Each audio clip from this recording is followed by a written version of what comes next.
fez. Vamos ver o verso número 14.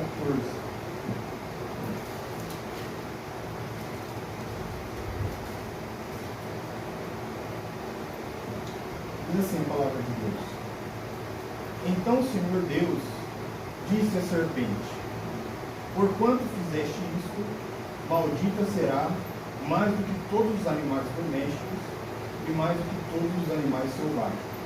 Sobre o teu ventre andarás, e pó comerás todos os dias da tua vida. Ninguém só cabeça a palavra do Senhor.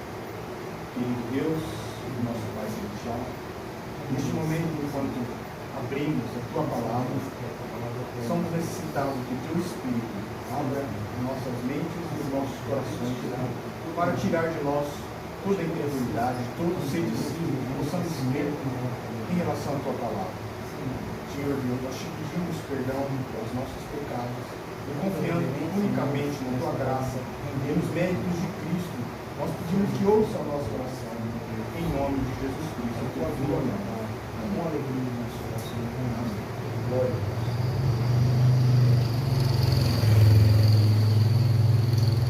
Então, quando nós estávamos falando no estudo anterior, para nós compreendermos a ordem do que aconteceu no Jardim do Éden, era necessário que nós estudássemos a simbologia, entendermos toda aquela linguagem figurativa. Uma vez que nós já fizemos isso, então nós podemos estudar a cronologia dos fatos, ou seja, a maneira como isso aconteceu, a ordem que isso aconteceu. Então, como nós vimos isso no passado, comer do fruto da árvore do conhecimento significava o ato sexual, ou intercurso, coito, etc. Então, Satanás, através da serpente, apresentou à mulher de Adão uma maneira dela trazer um filho à vida, que era totalmente oposta à maneira com que Deus ia trazer o seu filho ao mundo.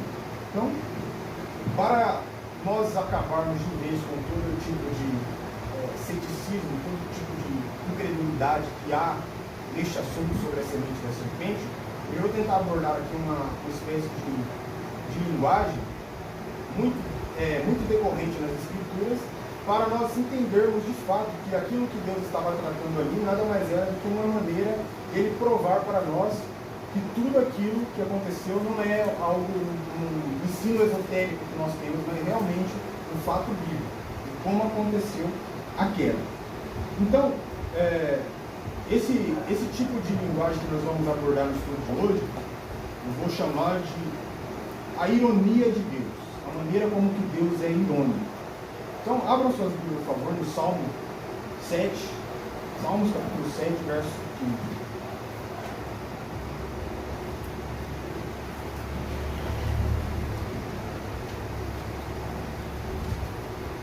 Livro dos Salmos,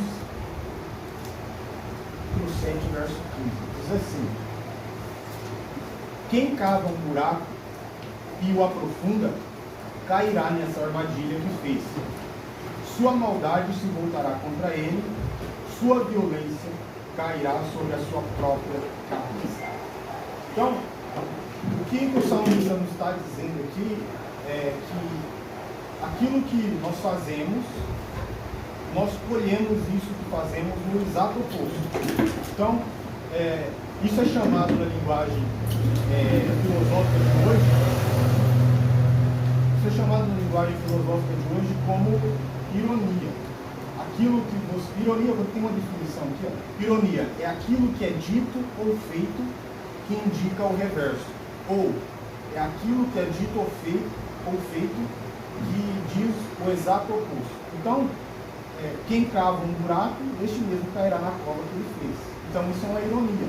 Então, tem alguns... A Bíblia, por exemplo, é o livro mais irônico que você pode ver. A Bíblia é o livro que... A ironia é um fio que liga todas as histórias na Bíblia. Por exemplo, é irônico Jacó matar um animal para enganar seu pai Isaac, fazendo da pele do animal os pelos do seu irmão Esaú. Mas os seus próprios filhos matam um animal para enganar ele. Ironia. Então, Faraó mandou matar todos os filhos dos hebreus, jogando no rio Nilo. Mas é irônico porque Deus fez com que todo o seu exército se afogasse no Mar Vermelho. É irônico que Sansão ele sempre seguiu os seus olhos e acabou cego. Então, a Bíblia, ela é um livro de muitas ironias. Isso é uma coisa que é uma característica com que Deus lida com o ser humano. Por exemplo, uma pessoa, um jovem que se interessa por uma outra jovem, e vamos supor que o que ele vê naquela pessoa, ele vê a beleza, vê o potencial financeiro ou vice-versa, que essa pessoa tem, mas ele não liga para a questão espiritual, para a fé que ela professa, para aquilo que é importante. E quando passa um tempo de casado, você vai ver que ele vai reclamar da infelicidade do seu casamento porque aquela pessoa não se dedica à vida espiritual. É irônico, mas você achou que isso não era importante, e agora você está irônico. Então, ironia é uma coisa que você sempre vai encontrar nas escrituras. Por exemplo, Saul, ele queria transpassar Davi com sua espada. E ele acabou se suicidando, jogando em cima da própria espada. Isso é ironia. Então, acho que a história mais irônica que a Bíblia tem, vocês conhecem a história de Mardoqueu e Amã. Mardoqueu, ele era um judeu, e Amã era um príncipe da Pérsia. E, sendo o príncipe da Pérsia, todo mundo prestava reverência a Amã, menos Mardoqueu. E você vê como que é a infelicidade do ser humano. Todo mundo se ajoelhava perante Amã. Todo mundo. Mas tinha um que não se ajoelhava, que aquilo já era o fim do dia dele. Ele não estava contente com que todos se ajoelhassem. Um que não ajoelhava, a felicidade dele ia embora, e a tal ponto que ele resolveu fazer uma forca. E passou algum tempo disso, o rei da Médios e Persas, teve um sonho, foi perturbado à noite com um sonho, e chamou os escribas para ler as suas crônicas. E lá o escriba leu que esse Mardoqueu tinha salvado o rei de um complô contra ele. E aí o rei chamou o príncipe da Pérsia para falar o que deveria ser feito a esse homem que salvou o rei. O que deve ser feito ao homem cuja honra o rei se agrada. E aí o Amã, ele disse assim para ele, ó, pega o cavalo que o rei montou, a túnica, a melhor túnica que o rei usou, e manda o melhor príncipe da Pérsia puxar esse homem e dizer a todos, este é o homem cuja honra o rei se agrada. E o rei falou, então faça isso tudo com Mardoqueu. Veja como que é irônico o que Deus faz. E, como vocês sabem a história, a mesma forma que Amã fez com Mardoqueu, ele mesmo foi enforcado. Então, isso se trata da ironia, nós chamamos assim de ironia retributiva de Deus. Aquilo que você faz tem uma consequência. Então, é uma retribuição. Se as pessoas acham que ser egoísta é bom, então nós vemos um mundo cheio de egoístas. E não é bom. Você acha que ser egoísmo, avarento, segurar aquilo só para si mesmo é bom? Então o mundo está cheio disso. Eu acho que a perversão sexual é boa. Nós estamos vendo aí, cada vez mais perversão, isso torna o mundo pior. Então, o que acontece, o mal do mundo, nada mais é do que uma retribuição daquilo que ele próprio faz, daquilo que ele próprio pratica. Isso é a ironia de Deus. Se você acha que isso é bom, então isso vai voltar sobre você. Ele que estava pobre, ele mesmo cairá nela. Então, hoje eu vou tentar me deter aqui no estudo, no artigo, na verdade, A Semente da Serpente, tentar aqui apenas ler tudo aquilo para entender como que Deus tratou essa maneira irônica do Jardim do Éden. Então, neste artigo, diz assim, após o ato sexual com aquele ser, Eva, que havia sido enganada, não teve nenhum remorso pelo ocorrido e em seguida comeu do fruto com o seu marido. Porém, o resultado dessa vez foi inesperado. Ambos, em pleno coito, perceberam que estavam nus e envergonhados de si mesmos, trataram de se cobrir. Então, em sequência, Deus vai conversar com o casal. Então, ironicamente, Deus começará a lidar com cada um, visando de tratar diretamente na causa do pecado. Essa vai ser a maneira irônica de Deus tratar aquilo que aconteceu. Se você interpretar que Eva comeu a maçã, que na verdade é uma imagem figurativa que hoje é usada, é claro que nós não dizemos isso, nós não cremos que Eva comeu a maçã, mas se você vê que a maçã mordida é o símbolo do ato sexual. Então, essa linguagem figurativa que está estampada hoje no mundo, na capa do seu iPhone, por exemplo, é uma linguagem figurativa que significa isso. Então, Se você tratar literalmente ela comeu uma maçã, então você vai perder toda essa ironia com que Deus está tratando com eles. Então, Deus vai tratar com eles usando a sua ironia retributiva e com a serpente a sua ironia punitiva pelo que ela fez. Então, em Gênesis capítulo 3, verso 14, Gênesis 3, 14, vou ver isso aqui.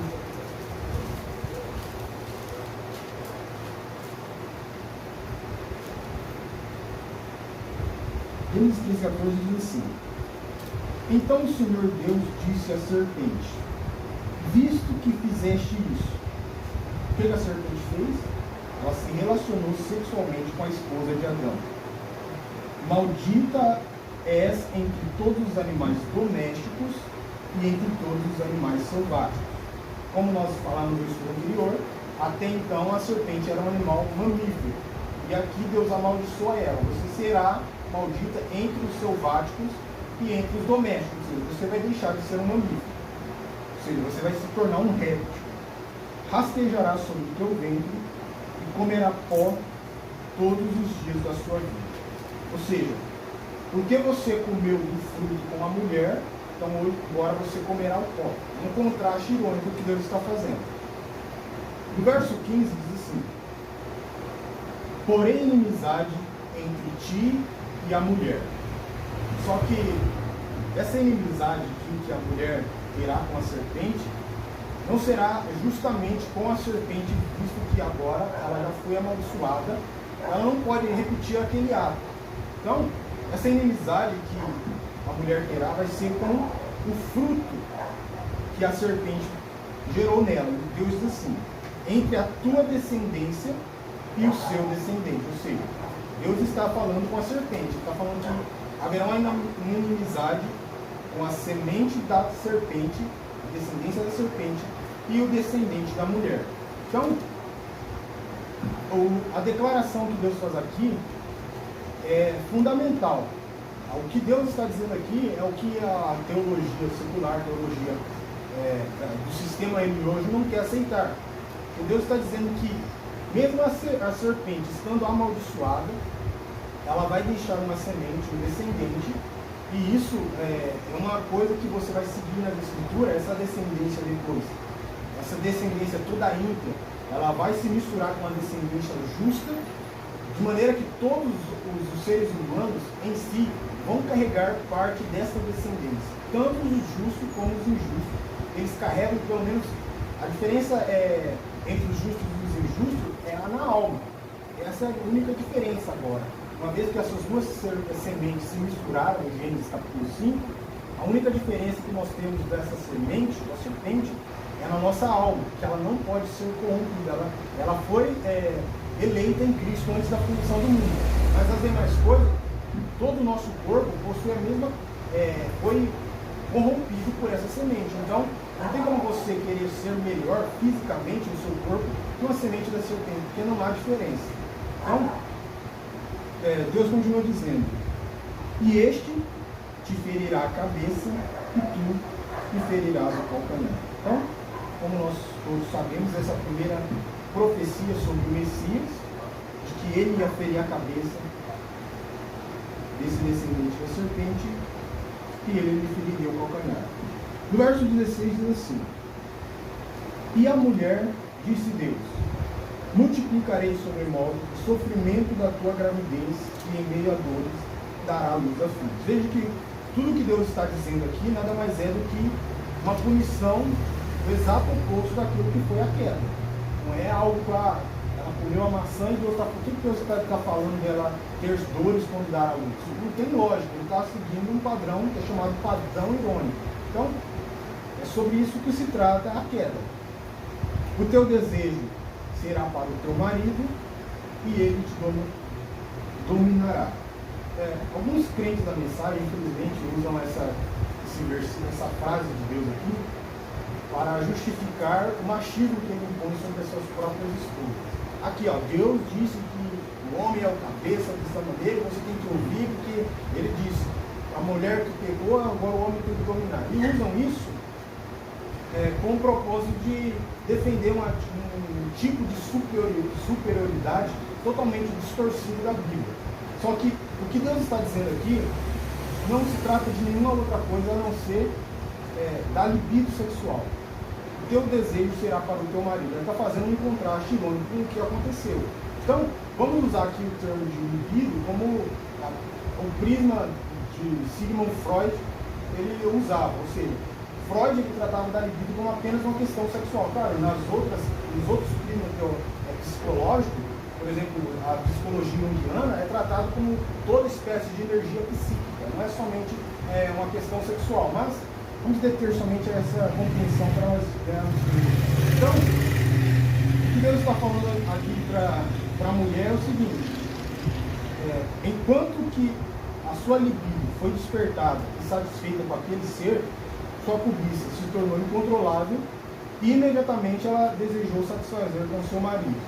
E agora que esse desejo, então, que foi despertado, permaneceria vivo nela, ela deveria satisfazê-lo somente com o seu marido. É disso que Deus está falando. Não é para você cometer adultério como você fez. O seu desejo é para o seu marido, não é para você ter relações com outros que não são seu marido. É disso que Deus está tratando. Então, quanto ao homem, quanto a Adão, o Senhor Deus declara que por ele ter dado ouvido a voz de sua mulher e comido do fruto, toda a terra seria amaldiçoada e que ele sofreria para adquirir o sustento.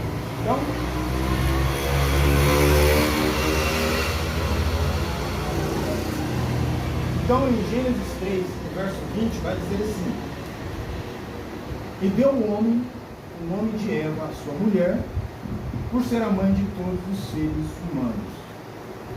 Então, depois que Deus teve se coloca essa conversa com o casal no jardim, Adão ele compreendeu que sua mulher, agora, ela seria a mãe de todos os seres humanos. Ou seja, que no ventre de sua esposa, eles tinham uma semente que não era dele. Ele não poderia ser chamado de pai de todos os seres humanos. Mas a sua mulher, sim, seria a mãe de todos os seres humanos. Por isso ela recebeu o nome de Eva.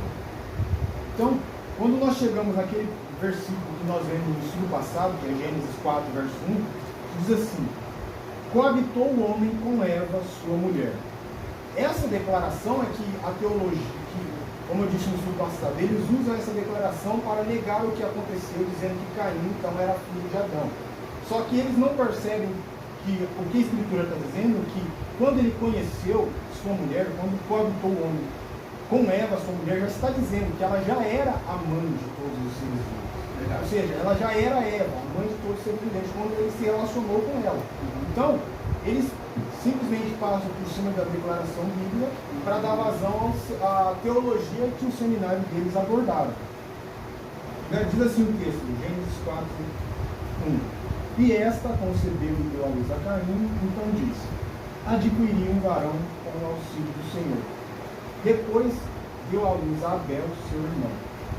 Então, ao nascer Caim, Eva agradeceu ao Senhor, doador da vida, por permitir que aquele bebê permanecesse vivo e que cumprisse a palavra, porque Deus tinha dito que ele auxiliaria ela, que ela sofreria para ter dores, mas que a semente, a serpente ia conseguir sair com vida. Então, ela agradece a Deus por tudo isso.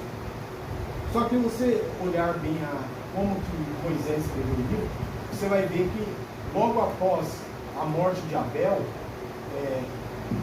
a Bíblia diz que Eva e Adão tiveram outra relação e nasceu um filho chamado Sete. E ela diz assim: Deus me deu outro descendente no lugar de Abel que Caim matou. Veja que se você leva em consideração que é verdade o que a Bíblia está dizendo, então você vai entender que a Sete, na verdade, era um outro descendente no lugar de Abel. Se Caim fosse realmente filho de Adão, então a Eva teria dito mais um no lugar de Abel, não outro. Então, nessa escritura bíblica, Eva está tirando a descendência de Caim da paternidade de Abel. Ou seja, Caim não é filho de Adão, mas de um relacionamento que ela teve com a serpente. Amém? Amém? Vocês estão compreendendo? Amém? Então, quero que vocês abram sua Bíblia Segunda carta de Paulo aos Coríntios, capítulo 11.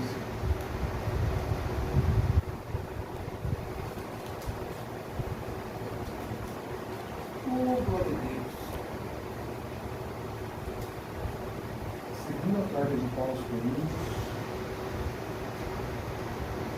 capítulo 11.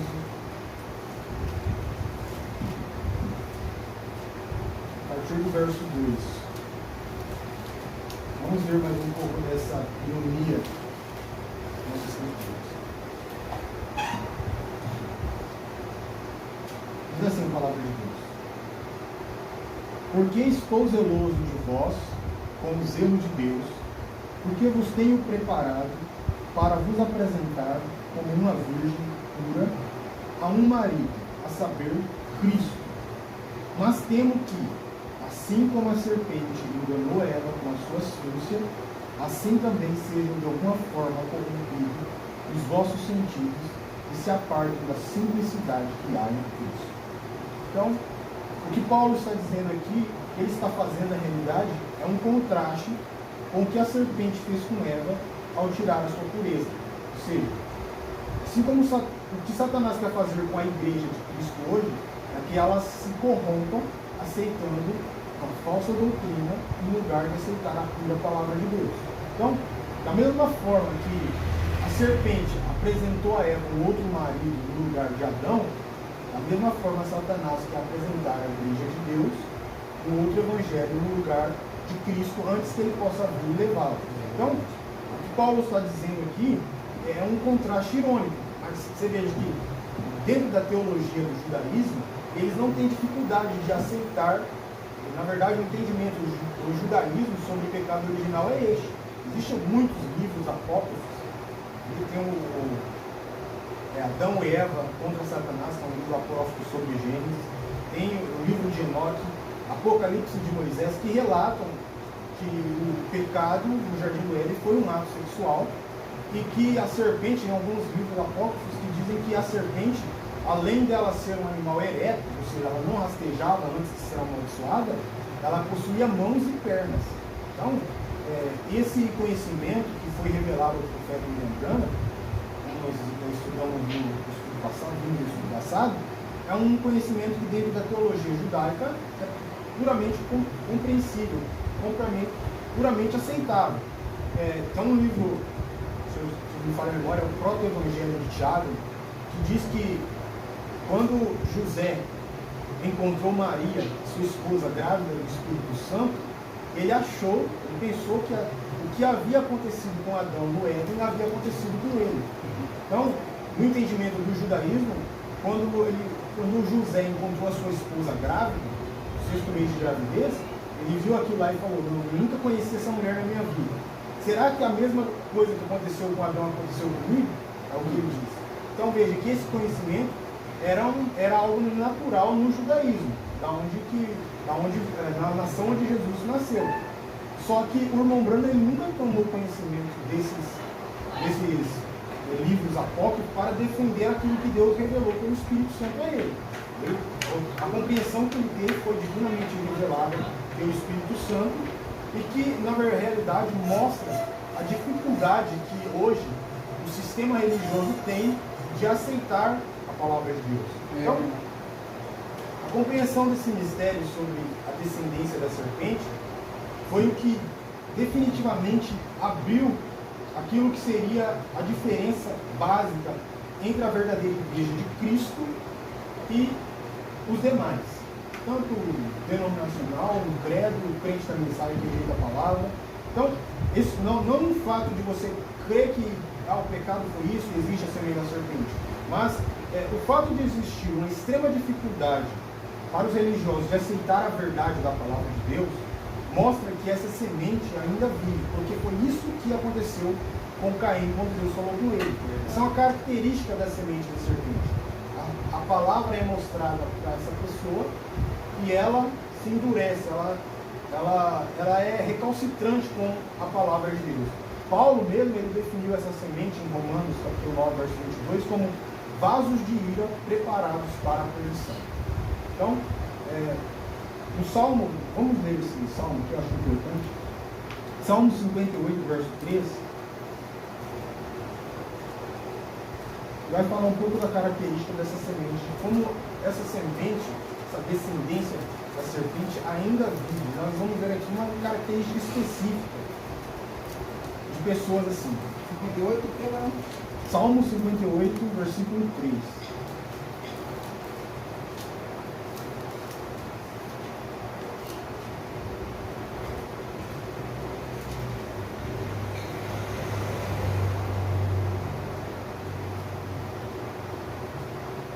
Diz assim a palavra de Deus: desviam-se os ímpios desde a sua concepção, ou seja, do seu nascimento. Nascem e já se desencaminham, proferindo mentiras, têm peçonha semelhante à peçonha da serpente, são como víbora surda, que tapa os seus ouvidos. Então, essa é uma característica de semente da serpente. Ela tapa os ouvidos para a palavra de Deus. Quando a palavra de Deus vem a você, e você é um filho de Deus, em determinado momento, predestinado por Deus, você não vai ser um coração de pedra com aquilo. Você vai se abrir e aceitar a palavra de Deus. É isso o que os justos fazem. Embora essa semente, essa raiz, esse código genético esteja em todos os seres humanos, é impossível, até mesmo para os justos, aos eleitos por Deus, aceitarem sem que a graça seja derramada, uma vez que o pecado, ele tirou totalmente, ele afetou totalmente o ser humano. Ele tirou do homem todo o seu livre-arbítrio, tirou isso. O homem, em vez de ser o dominador de sua vontade, se tornou escravo. Em vez de você dominar aquilo que você quer determinar, você, pelo contrário, só faz aquilo que você quer, se tornando escravo da sua própria vontade. Então, até mesmo para os eleitos de Deus, é impossível que você se volte para Deus sem que Ele derrame a sua graça. Mas uma característica específica de que a graça de Deus está sendo derramada é quando a palavra dele vem a você. E se você não tapa os seus ouvidos, você aceita aquilo, é uma característica de filhos de Deus. Quando tapa os ouvidos, é porque tem esse tipo de natureza, semelhante a de uma serpente. Então, essa é a característica que definiu aí para nós aqueles que se diziam eleitos de Deus. Dentro da mensagem nós vemos muito isso. Aqueles que diziam os eleitos, predestinados, os que alcançaram o mais alto chamado de Deus para a hora, mas que depois taparam seus ouvidos para a verdade, recusaram aceitar a pura doutrina, aceitaram um outro evangelho no lugar da pura palavra de Deus, e mostraram que eles caíram no mesmo laço que Eva caiu. Então, essa é uma característica desses descendentes da serpente. Só que uma coisa que eu acho importante ressaltar, que embora os eleitos foram predestinados por Deus, e tudo aquilo que eles fazem não colabora, não contribui para a sua própria salvação, mas é um reflexo da sua salvação, de como Deus salvou e está salvando ele de seus próprios pecados.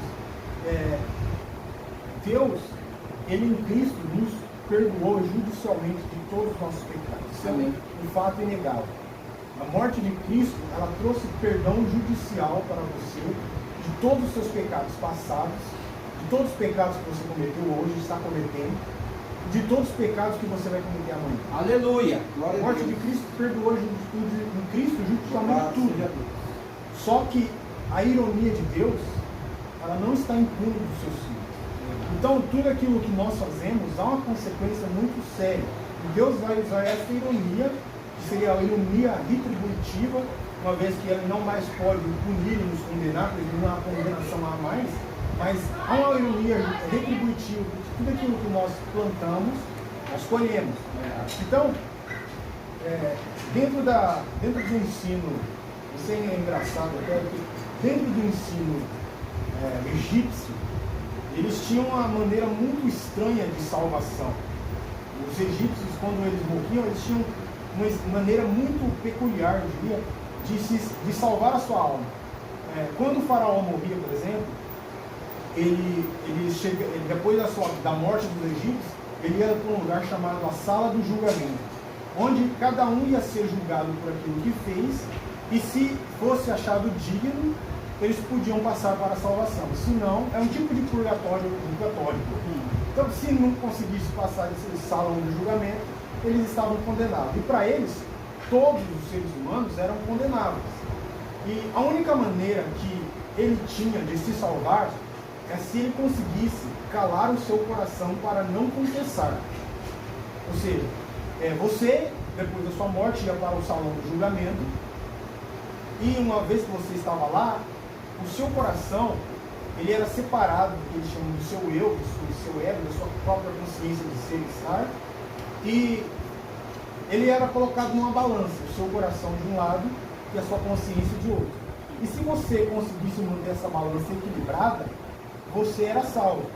E a única maneira de você fazer isso era se seu coração não falasse a verdade. Ou seja, ele tinha que calar o coração para ele ficar quieto, e quando as perguntas fossem feitas, então, não havia condenação para eles, assim eles eram salvos. E a maneira como eles conseguiam, teoricamente, fazer isso, é colocando um tipo de pedra no seu próprio coração para calar ele. É chamado de escaravelhos. Eles colocavam no coração deles escaravelhos para pesar o coração, calar, tornar o coração duro, para então esse coração ficar fechado e não confessar, e assim eles poderiam ser salvos. Então, o método de salvação dos egípcios era tornar o coração duro. Você vê que justamente o que aconteceu, a maneira como o faraó acabou se perdendo foi porque Deus endureceu o seu coração. Ou seja, é irônico, porque Deus, a maneira que eles achavam que era para ser salvo, era justamente a maneira como Deus estava dizendo: não, o que você acha que te salva é a maneira como eu te condeno. Quanto mais coração de pedra você for, mais condenado você é. E a maneira de salvação dentro do Evangelho é justamente o oposto. Quanto mais o seu coração é quebrantado, quanto mais você confessa os seus erros, Amém. É que você encontra salvação. É verdade. Não ao contrário. Eles buscavam salvação por se acharem perfeitos. E no cristianismo, aliás, dentro do Evangelho, a única maneira de salvação é você declarar que você é imperfeito. Essa é a única maneira de se salvar. Caim, ele queria ser salvo, ele entendeu que precisava da religião, só que a maneira como ele procurava ser salvo era sendo perfeito, através do que ele fazia. Deus chegou para ele: não é dessa maneira. E aí, o que ele fez? Ele se revoltou contra seu irmão e acabou matando seu irmão. Porque ele achava que o que ele fazia, o que ele estava fazendo, podemos até dizer que Caim, ele tinha uma concepção religiosa. O Rembrandt chega a dizer isso, que a semente da serpente era uma semente religiosa. Então, ele entendeu que para ele chegar até Deus, ele não podia ir sem nenhuma religião, ou seja, sem nenhuma cobertura, porque a palavra religião significa cobertura. Ele tinha que apresentar uma religião, um escopo, do qual ele podia se esconder. Só que, para você ver, a maneira como ele tentou fazer isso era através de uma religião que não era a religião de Deus. Que existe, embora, se vocês verem que eu falo muito contra a religião, existe uma religião verdadeira. Quando o casal viu que estava nu, que eles haviam pecado, eles estavam ali sem religião, eles estavam nus, sem cobertura nenhuma. E quando eles pecou, eles viram o seu pecado e viu que para se aproximar de Deus, ele precisava de uma religião, de uma cobertura. Ele fez uma religião, folhas de figueira. Só que Deus falou: não é isso, não é esse tipo de religião que eu quero. A religião verdadeira é a religião do sangue. Sangue tem que ser derramado. É assim que o pecado entrou, e assim que a religião verdadeira que eu asseguro é que você se esconda, usa o sangue como cobertura. Você tem que estar atrás do sangue. É um padrão irônico, né? E aí o casal ele criou a sua própria religião, só que, veja, a semente justa, ela sempre ela vai seguir a religião correta, ela vai se esconder atrás do sangue de Jesus Cristo. Essa é a única religião que Deus aceita. Boas obras, moralismo, ajudar o próximo, isso é bom, é importante, só que não salva ninguém, não torna ninguém mais uma melhor pessoa, tem até um poder de reformar as pessoas, mas não adianta. Então, hoje nós vivemos um período, eu diria, em que essa semente da serpente, ela está estampada naqueles que rejeitam a palavra de Deus. Vou ser mais específico. Aqueles que rejeitam a pura mensagem da hora, que é a revelação da palavra. É verdade. Então, uma pessoa que se diz crer na Bíblia, crer em Deus, e rejeita uma palavra da Bíblia, ela está demonstrando, pode até não ser, porque até um certo ponto nós também estávamos aceitando dogmas da religião e estávamos com aquilo achando que era aquilo que Deus requeria de nós. Estávamos como Caim sinceros naquilo que estávamos fazendo, acreditávamos. Mas essa é uma característica que evidencia uma pessoa que não foi eleita por Deus. Como eu disse no estudo anterior, eu quero até fazer uma pequena correção. Eu disse que Deus ele não era responsável por essa semente da serpente, no quesito de que ele não foi o criador dessa semente, foi uma semente que o maligno plantou. Só que, de qualquer forma, a responsabilidade final de todas as coisas é sempre de Deus. Não temos como negar isso. Se essa semente veio à existência, não foi porque Deus permitiu, como se aquilo acontecesse fora de sua vontade, mas ele não tinha poder para parar, então o que acontece? Não foi nesse sentido. Ele permitiu no sentido que ele sabia que ia acontecer e porque ele tinha um propósito para que aquilo viesse à existência, que seria daquela forma que ele, de maneira irônica, mostraria o que foi o pecado, como foi realmente o pecado. Essa semana eu vi uma publicação do irmão Chivela no Facebook, ele diz assim: o nascimento do Senhor Jesus Cristo no mundo é a prova final de que o pecado não foi comer uma maçã. Se o pecado fosse comer maçã, não seria que Jesus Cristo nasceu da forma como ele nasceu, sem o sexo, sem a relação sexual. Ele veio daquela forma para provar que a queda do homem não foi comer maçã. Foi algo que aconteceu no exato oposto daquilo. Verdade. Então, o que Deus fez no ventre de Maria foi uma resposta irônica ao pecado que aconteceu no jardim. Amém? Amém. Vocês compreenderam até aqui? Amém. Que Deus abençoe cada um no nome de Jesus Cristo. Amém. Louvado seja Deus.